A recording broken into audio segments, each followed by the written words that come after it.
What's up and welcome back to PlayStation Live from E3. I'm Malik, got Meredith back with me, and we are joined by Sean and Kurt from Naughty Dog to talk some Uncharted Lost Legacy. Guys, I gotta say, you guys kicked off the PlayStation showcase yesterday. It was amazing. You had the waterfall, had the music. Were you guys in the audience watching that?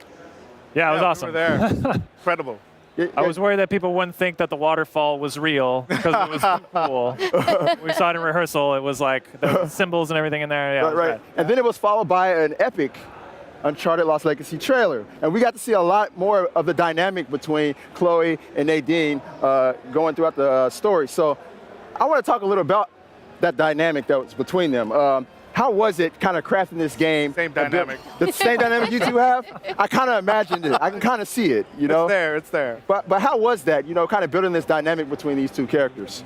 Well, we started with the dynamic, right? When we found Chloe Fraser as the character that we wanted to pursue, we thought about, you know, who to pair her up with. Yeah. The one that created the most conflict and therefore growth would have been Nadine Ross, right? This ex-paramilitary leader of Shoreline. Yeah. I mean, and the personalities couldn't be further apart. You have the enigmatic Chloe Fraser, hustler, wheeling, dealing, always backing out when it gets too tough. And then the pragmatic, militant leader, Nadine Ross. It was perfect. Yeah, I mean, when I first read that, I was like, oh, wait a minute. Chloe is like impulsive, and Nadine is so like calm and collected. I was like, and we're gonna talk about teamwork, and they're gonna solve this adventure together. Are we sure that's gonna work out? Yeah, that's it. That's exactly the question. Yeah. Right. So another thing we saw in that trailer is you guys revealed who the villain is in the game. And it's somebody that a lot of people might not have known about. I think diehard Uncharted fans might know who this is. Could you explain who that is, though? The villain? The villain.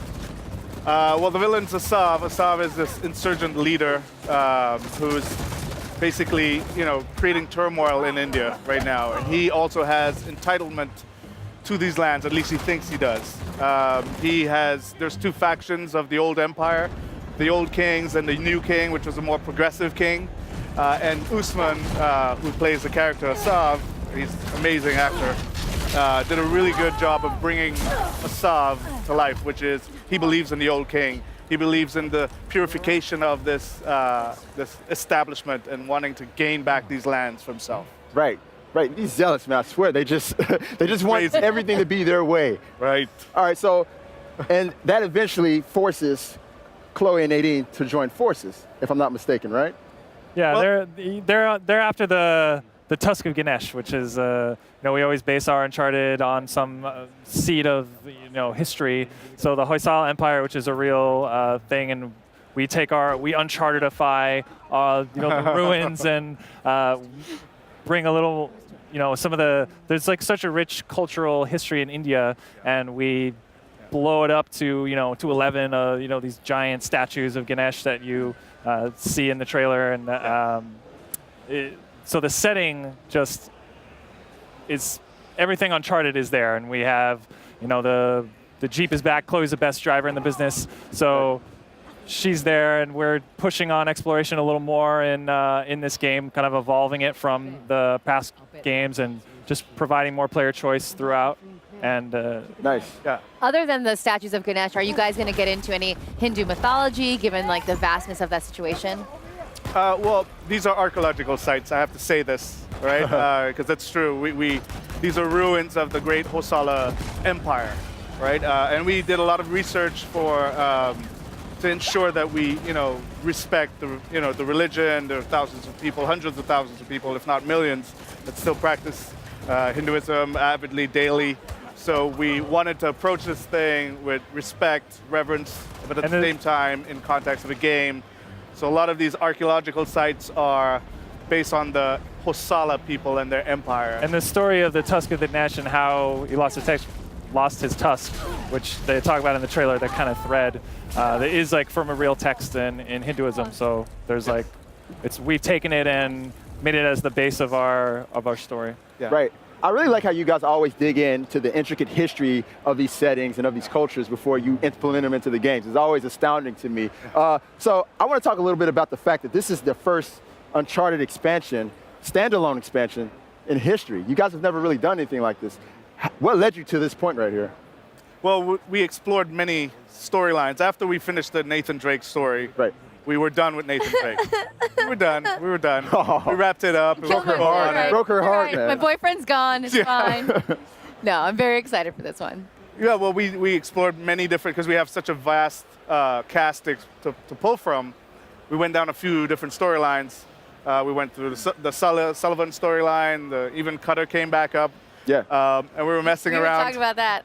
We want to talk more about Cutter before this show. We're going to. But you know, the Chloe story just kept jumping back out at us. It was, you know, she's such a self-preservationist. She's, you know, always like bailing out at the last minute. Right. You know, and she was just an intriguing Survivor. character. Exactly. Yeah. She's a survivor, and we wanted to see how, you know, just putting her up with someone like Nadine, if Chloe was the showrunner, if this was her job. Right. How would she fare? What would she stand to lose now that she has everything to lose? Right. Would she go all the distance? Would she complete the task? So these were the questions we started with that led to the Right. last thing. You know, that's the one similarity I can see between the both of them. Is they're both kind of survivors. I kind of got that vibe from Nadine in Uncharted 4. Yeah. The way she was, you could tell she really didn't like Wraith, but she was working with them because Yeah. it was for her betterment, you know? Of course. And it was kind of the same thing with Chloe and Drake in Uncharted 2. So I really like that. Yeah. All right, so, you know, I'm a big multiplayer fan.